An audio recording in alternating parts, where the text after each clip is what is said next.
اپنا خیال رکھنا۔ وہ گہری نظروں سے دیکھتی ہوئی بولی، اپنا خیال؟ ہاں رکھوں گا اپنا خیال، اور ساتھ کیا؟ ساتھ تمہارا خیال بھی رکھوں گا۔ میری بات سن کر وہ چونک اٹھی۔ یہ کیا بات کر دی تم نے؟ میں نے سوچا اپنا خیال تو سبھی رکھتے ہی ہیں، اس میں کہنے کی کیا ضرورت ہے؟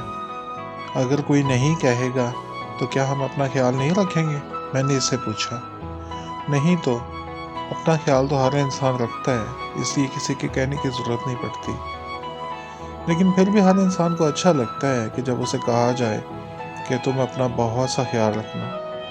ویسے کتنی بے وقوفی کی بات ہے نا، اور ہم اکثر ایسے ہی کہتے ہیں، بے وقوفی کی باتوں پہ خوش ہو جاتے ہیں۔ بات تو تمہاری ٹھیک ہے، پھر اس کی بجائے کیا کہنا چاہیے؟ وہ میری طرف دیکھتی ہوئی بولی، ہم اس بات کو بدل لیں گے۔ میں تمہیں کہا کروں گا کہ میں تمہارا خیال رکھوں گا، یہ ٹھیک رہے گا، اور میں تمہیں کہا کروں گی کہ میں تمہارا خیال رکھوں گی۔ وہ جلدی سے بول پڑی، اس دن سے ہم ایک دوسرے کو ایسے ہی کہنے لگے، صرف کہتے ہی نہیں تھے، ایک دوسرے کا بہت خیال بھی رکھتے تھے۔ ہر بات کہہ دیا کرتے تھے، بتایا کرتے تھے کہ سارا دن کیسا گزرا، اگلے دن ہم نے کیا کیا کرنا ہے۔ باتیں کرتے تو کرتے ہی چلے جاتے، رکتے ہی نہیں تھے۔ بار بار اس بات پہ خوش ہوتے تھے کہ ہم مل گئے ہیں، قسمت نے ہمیں ملا دیا ہے، ورنہ ایسا بھی تو ہو سکتا تھا نا کہ ہم ایک دوسرے کے لیے اجنبی رہتے۔ جب نصیب نے ملایا ہے تو اب ساتھ ساتھ ہی رہیں گے۔ میری اس بات پہ وہ چپ ہو گئی، پھر بولی، ساتھ مجھے نہیں لگتا کہ ہم ساتھ رہیں گے۔ وہ اداس ہو گئی۔ ایسا کیوں کہتی ہو؟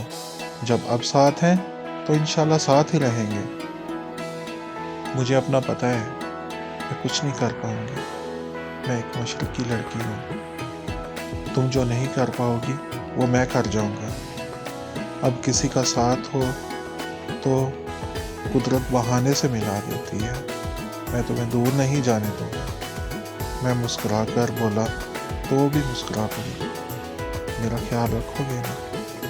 ہاں میری جان، تمہارا خیال رکھوں گا۔ کب تک رکھو گے خیال؟ وہ ہاتھوں کی لکیروں کو دیکھتے ہوئے پوچھ رہی تھی۔ جب تک اس دنیا میں ہوں تب تک، صرف تب تک۔ اس سے آگے مجھے پتہ نہیں کہ کیا ہوگا، لیکن اگر میرے بس میں ہوگا۔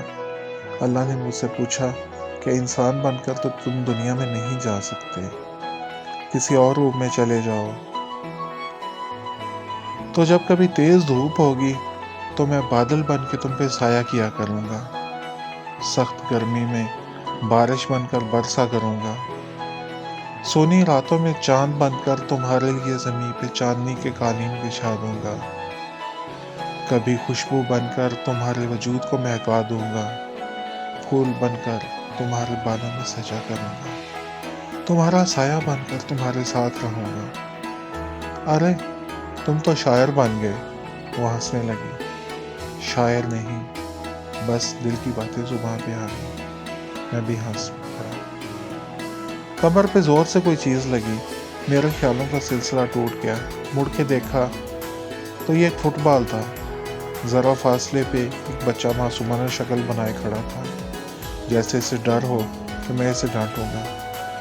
میں نے ہاتھ کے اشارے سے اپنی طرف بلایا، وہ ڈرتے ڈرتے قریب آیا تو میں نے فٹ بال اسے پکڑا دیا۔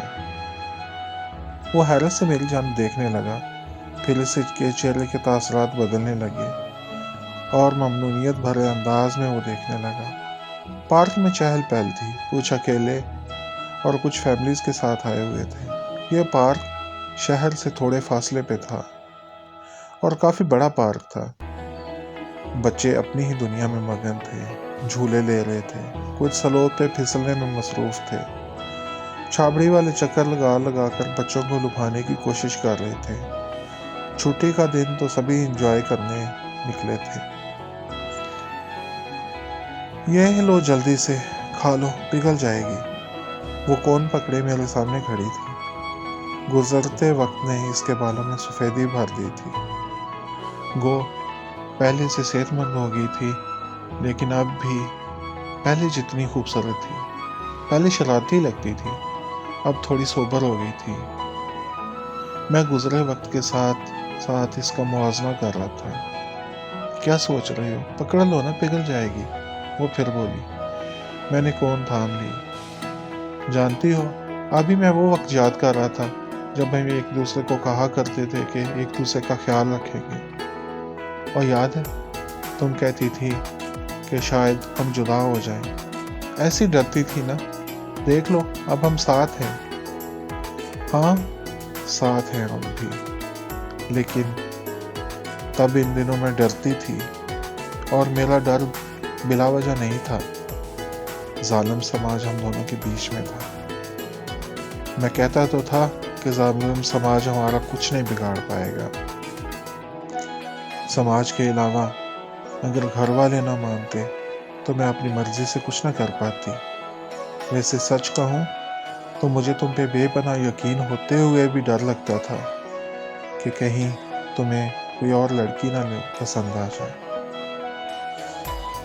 میں نے شکوہ کرنے والے انداز میں اسے دیکھا تو وہ جلدی سے بولی، لڑکیاں بھی تو ایسی ہوتی ہیں جو لڑکوں کو اپنی جانب مائل کر لیتی ہیں۔ میں نے آئس کریم کو زبان لگائی۔ ٹھنڈا کا احساس لہر بن کر پورے جسم میں دوڑ گیا۔ آئس کریم مجھے بہت پسند تھی۔ اب بھی کون کھاتے ہوئے بچوں کے جیسے لگتے ہو، بالکل چھوٹے سے بچوں جیسے۔ وہ بغور مجھے دیکھ رہی تھی۔ وہ کیسے؟ جیسے بچے آئس کریم آہستہ آہستہ مزے لے کے کھاتے ہیں کہ جلدی ختم نہ ہو جائے، لیکن انہیں یہ احساس نہیں ہوتا کہ آئس کریم پگھل بھی جاتی ہے۔ تمہاری آنکھوں میں اب بھی وہی تاثرات دیکھ رہی ہوں۔ میں تو اب بھی بچے جیسا ہی ہوں، وہی بچہ جو تم سے شکوے کیا کرتا تھا۔ تمہیں یہی شکوے تھے نا مجھ سے کہ میں تمہیں وقت نہیں دے پاتی۔ بچوں میں مصروف رہتے ہوئے کوشش تو کرتی ہوں، لیکن پہلے والی بات نہیں تھی۔ پہلے تو صرف تم تھے۔ ہاں، تب شکوے تھے۔ اب ہمارے بچے ہماری زندگیوں میں مصروف ہو گئے ہیں، اور تمہارا سارا وقت میرے لیے ہے۔ اب تو کوئی شکوہ نہیں نا۔ میں نے اس کی محبت بھری چمکتی ہوئی آنکھوں میں دیکھا اور اس کا ہاتھ تھام لیا۔ ہاتھ تھامتے ہی سب کچھ بدل گیا۔ سورج کی دھوپ مدھم ہوئی، ٹھنڈی ہوا چلنے لگی، آسمان کا رنگ گہرا نیلا ہو گیا۔ باقی سب لوگ منزل سے غائب ہو گئے، صرف وہ تھی اور میں تھا۔ ہم ایک دوسرے کو دیکھ رہے تھے جیسے پہلی بار دیکھ رہے ہیں۔ چاروں طرف پھول اپنی گردنیں لمبی کر کے ہمیں گھیرے ہوئے جھوم رہے تھے، خوشبوئیں لٹا رہے تھے۔